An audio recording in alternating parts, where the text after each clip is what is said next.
So it comes a time in your life where you always got to make a tough decision about what it is that you want to do for your future, what it is that you want to do with your car. And today is that day. So I know this is the intro, but I really need you all's help. I got my suit on because I need your help with this car right here. Stay tuned. Ness the God.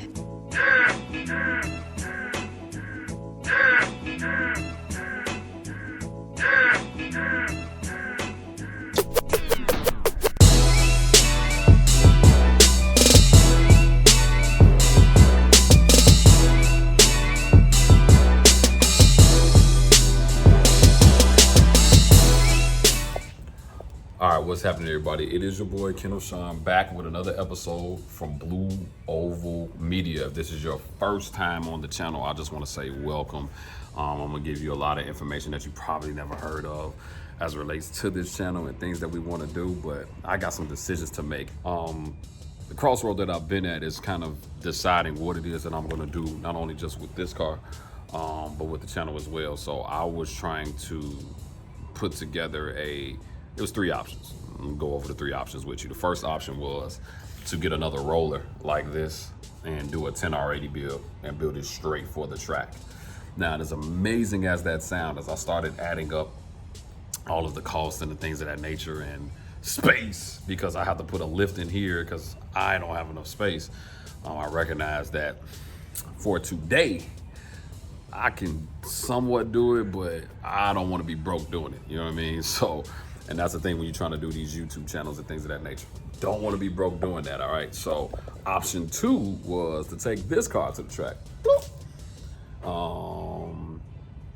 But because I really kind of built this to be a quick street car and show car, taking this thing to the track to do numbers on a consistent basis. If you all know, once you go to the track, you start breaking stuff.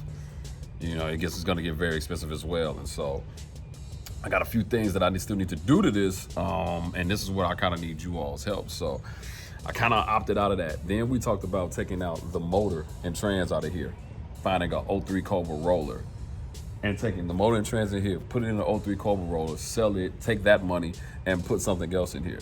The problem is that I really don't want to put nothing else in here.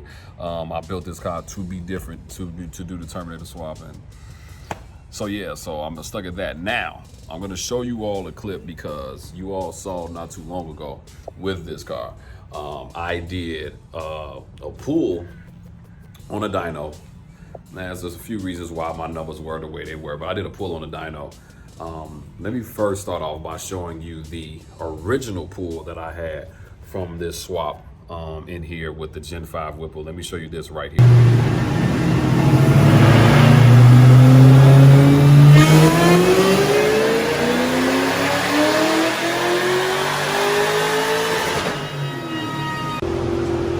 And there you have it. That is the number I was looking for. Now, let me show you the other pull that I did 3 weeks ago and how disappointing that was right here.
So on one pull, 700 horsepower. Now, granted, it was inside a cooler day.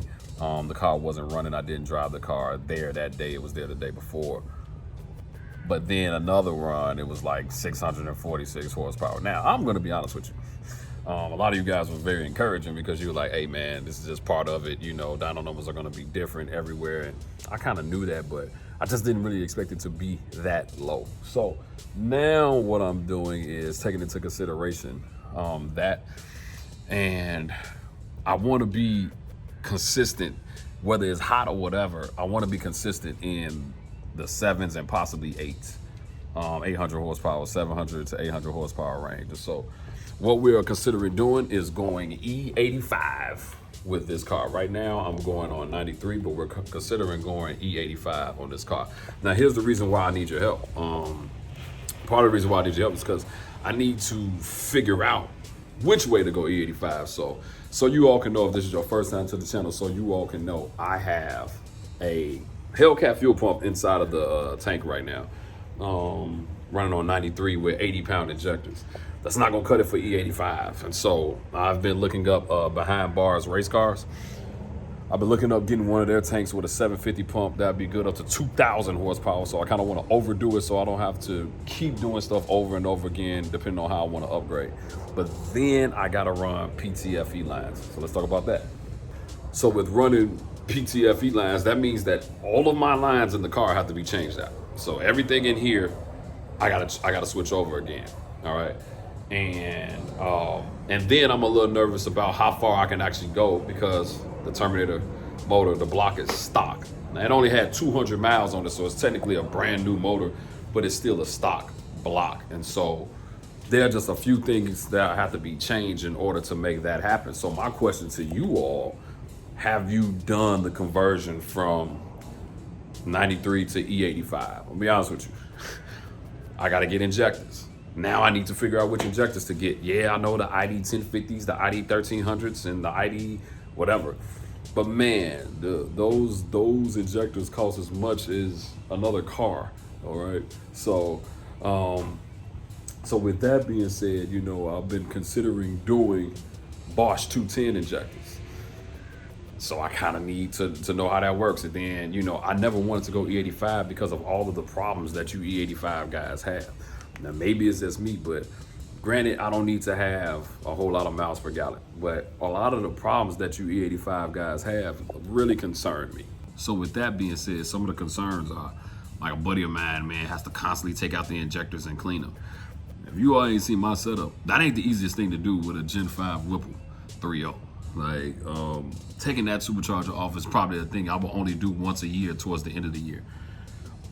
And so I don't want to deal with injectors getting clogged and things of that nature.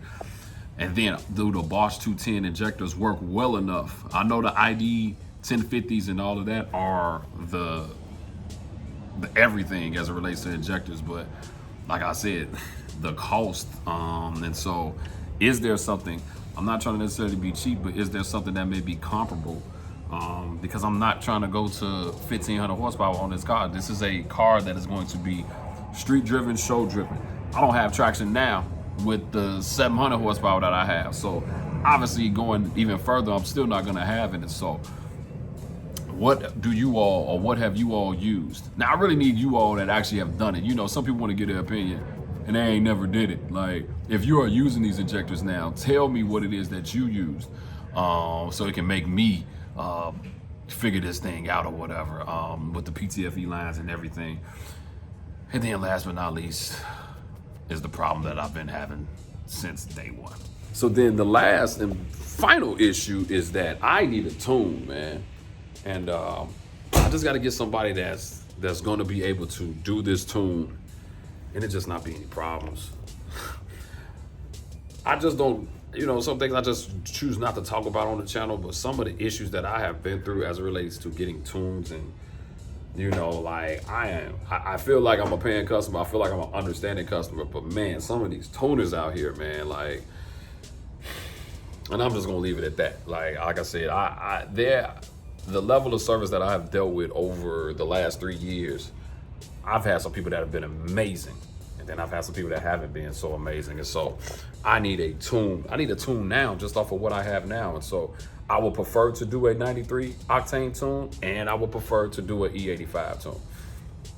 So I need some help even with getting a tune. I refuse, listen to me carefully, I refuse to do a remote tune. I need a straight dyno tune. I refuse to do a remote tune. Will never do another remote tune ever again.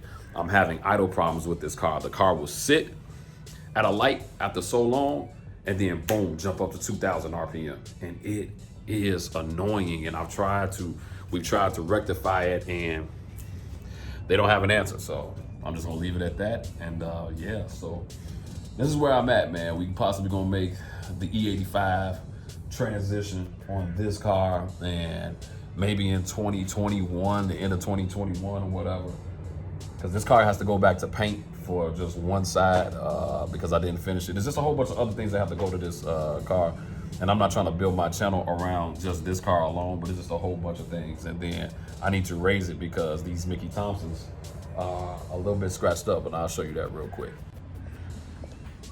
So yeah, that's not fun. And so this thing has to be raised up, as there's been a little bit of rubbing on these tires. And so that's actually something I've been away, went on vacation with the wife. So that's something I'm gonna fix, and I'll get handled and taken care of. But yeah, but I actually like the tires. They haven't been much better. I'm gonna do a pull on them and show you all what they do. Just haven't had the time to get to it. So, but it's coming. All right, so that's all I have for you all today. Do me a favor, in the comment section, let me know what you all think I should do. Do I have to go ahead and spend that money for those ID 1050s or 1350s or whatever? Or can I go Bosch 210s and run E85? I need to be able to have that volume. I need to be able to not have any issues. And I don't want to keep gallons of E85 in the car with me, because that's the other issue I see that you guys have. Like, man, you all got to keep E85 in the car because you only get 4 miles to the gallon. So, but you know, I want to get the horsepower. I thought about maybe just doing a 110 octane pull and keeping it at 93. And so I don't know. So there's many options out here. And what would you all like to see, or what would you like to see me do with it? I could just keep it like it is and just get the AC fixed and have it running and keep it like it is. So what would you all like to see me do? So leave a comment below. And thank you all so much for always tuning in and supporting your boy. Make sure you like, make sure you subscribe. It is your boy, Kenneth Sean with Blue Oval Media, and I am out.